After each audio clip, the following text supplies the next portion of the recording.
Hello students, कैसे हो। आज मैं आपके लिए लाया हूँ रियोर्डिंग के जो 3 पार्ट मैंने तुम्हें समझाए थे, तो उनको एक साथ समझाने के लिए आज कुछ उदाहरण लिखे हैं और उन्हें ध्यान से समझना। हालांकि बोर्ड के जो पेपर होते हैं उसमें केवल एक ही प्रकार बार बार पूछा जाता है, लेकिन थोड़ा सा यह है कि सीखने के लिए, समझने के लिए और आगे जो कंपटीशन लेवल के जो एग्ज़ाम होते हैं उसमें बहुत सी तैयारी करनी होती है। कॉम्पिटिटिव लेवल के जो एग्ज़ाम होते हैं उसमें तो उस तरीके से जो है बच्चों को तैयारी करने के लिए हमने जो 2 या 3 प्रकार के थे वो सब समझा दिए। हालांकि इसमें एक प्रकार ऐसा है जो बोर्ड में हर बार पूछा जाता है, तो मैं अभी उसके बारे में समझाऊंगा, तो ध्यान से समझना। बोर्ड पे लिखे हैं मैंने, देखो। पहला टाइप इसमें मैंने बताया था, शुरुआत में बताया था ये वाला फर्स्ट टाइप में। इसमें क्या था, इसमें शुरुआत में एक खालिस्तान आएगा, ठीक, और बाद में एक छोटा सा हिस्सा आएगा लिखा हुआ। वो एक वर्ड भी हो सकता है, एक सेंटेंस भी हो सकता है और एक ग्रुप हो सकता है वर्ड का। और बाद में जो है ब्रैकेट के अंदर कुछ वर्ड दिए होंगे इस टाइप से, ठीक है। तो ये जो ब्रैकेट में दिए होते हैं ये हमारे मतलब क्रम इनका बदला हुआ है। हमें क्या करना होता है कि जो हिस्सा हमारे पे दिया है लास्ट में और जो हिस्सा हमारे पे बाद में है उसमें से उन शब्दों को सही क्रम में लिखकर, यानी उनको समझकर और उनको जो है यहाँ खालिस्तान वाले हिस्से में यहाँ पर भरना होता है। तो फर्स्ट पार्ट जो है हमें ये कंप्लीट करना होता है इस जगह पर। अब ये जैसे ये 3 वर्ड दे रखे हैं यहाँ पर, ठीक है, तो हमें सबसे पहले समझना है कि सेंटेंस कौन से उसमें है, किस टाइप का है, कैसा सेंटेंस है, तो हम उसी हिसाब से बनाएंगे उसको।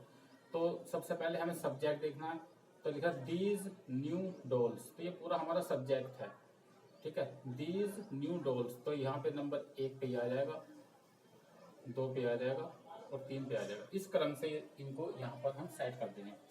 तो एक तरीका तो ये था। इसमें एक दूसरा सेंटेंस है ये वाला, ये दे रखा, थोड़ा सा हिस्सा दे रखा, सेकंड पार्ट मान लो इसे, और फर्स्ट पार्ट में हमारे ये दे रखे हैं। तो माई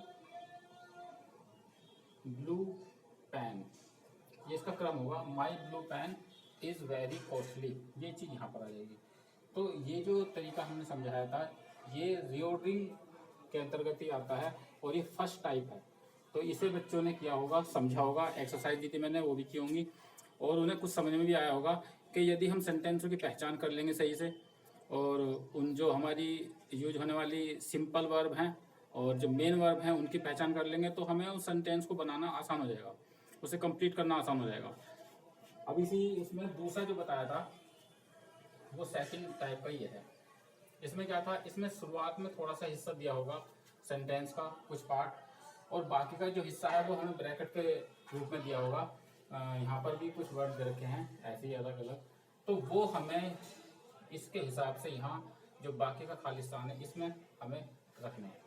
तो किस तरीके से, जैसे लिख रहा है walking is good for health, तो ये एक क्रम होता है, इस क्रम से इन शब्दों को यहाँ पर हमें एडजस्ट करना, तो हमारा कंप्लीट सेंटेंस हो जाएगा। ये जो है ये सेकंड टाइप की हमारी रियोर्डिंग है। एक इसमें दूसरा देखें, द टीचर, अभी बाद में हिस्सा दे रखा है सारा जितना भी है। अब इसे कैसे करें, तो इसमें देखने वाली बात है, मैंने पहले बताया था कि हम पहचान करते हैं किससे, जो हमारी सिंपल वर्ब की यानी हेल्पिंग वर्ब होती है उससे, या फिर जो मेन वर्ब है उससे। ये 2 ही तरीके हैं पहचान करने के, नहीं तो सेंटेंस को पहचानना थोड़ा मुश्किल हो जाता है। हालांकि और भी हैं एक तरीका, 1-2 तरीके, लेकिन सबसे मेन तरीके यही है। तो इसमें रखा है, ये है हमारी वर्ब की फॉर्म, ये हमारा सब्जेक्ट दे रखा है। तो द टीचर फाउंड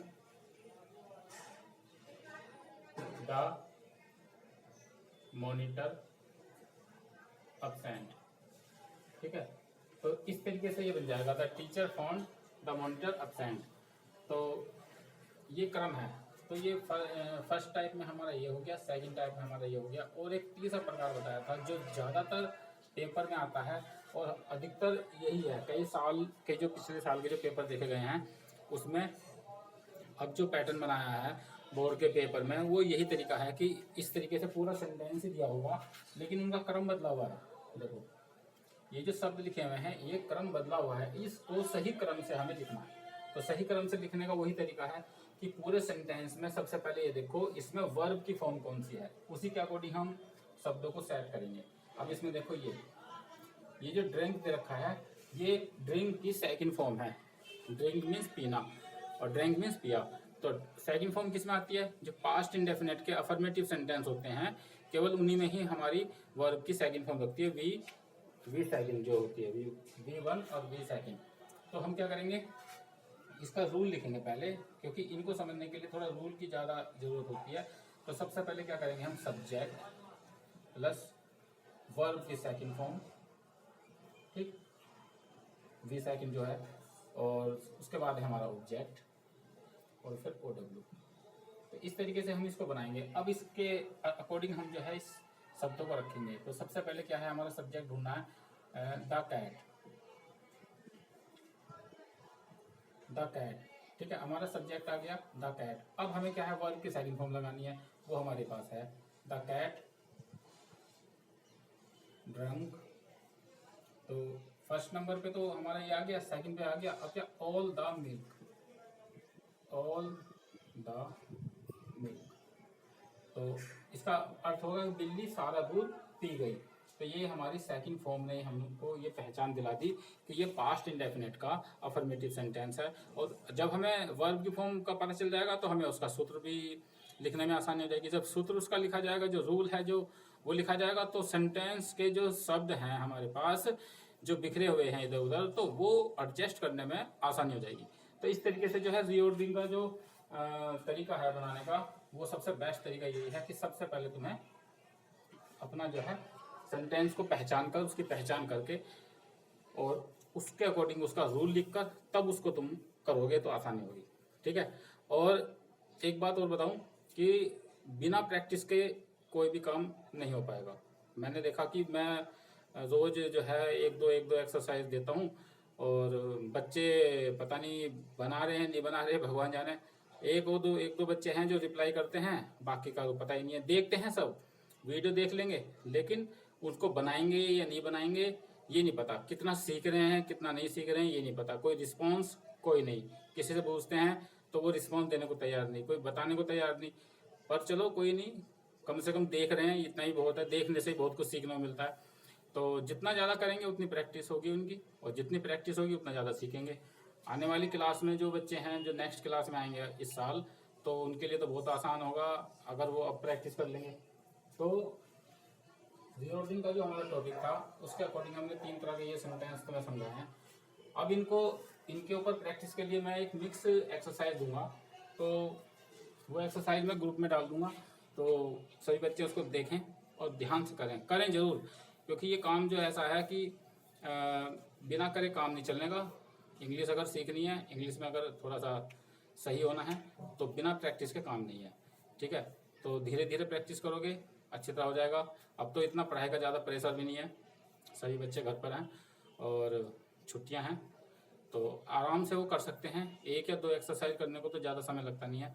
तो प्रैक्टिस बहुत ज़रूरी है, ठीक है। मैं भी तुम्हारे लिए कोशिश कर रहा हूँ कि अगर बच्चे सीख जाएँ तो सभी बच्चों को समझ में आ गया होगा। ये हमारा फर्स्ट टाइप, ये हमारा सेकंड और ये थर्ड। तो ये जो थर्ड है ये ज़्यादा इम्पोर्टेंट है, क्योंकि इसी के अकॉर्डिंग हमारे पेपर में पूछे गए हैं सवाल। और जो हाई स्कूल का ग्रामर का जो सेकंड पार्ट है पेपर में, उसमें जो पहला क्वेश्चन है वो सबसे पहला क्वेश्चन यही है रीऑर्डरिंग का। वो फ्रेम करेक्ट द सेंटेंस आता है उसके हिसाब से कि इसको करेक्ट करो। नाम इसके अलग अलग हो सकते हैं, लेकिन तरीका उसका यही है बनाने का, ठीक है। तो इस वीडियो में मैंने आपको बताया, तो उम्मीद है समझ में आ गया होगा, ठीक। तो मैं अभी एक या 2 एक्सरसाइज लिखकर और ग्रुप में डाल दूंगा, तो सभी बच्चे जो है उसे ध्यान से करें। Okay, bye.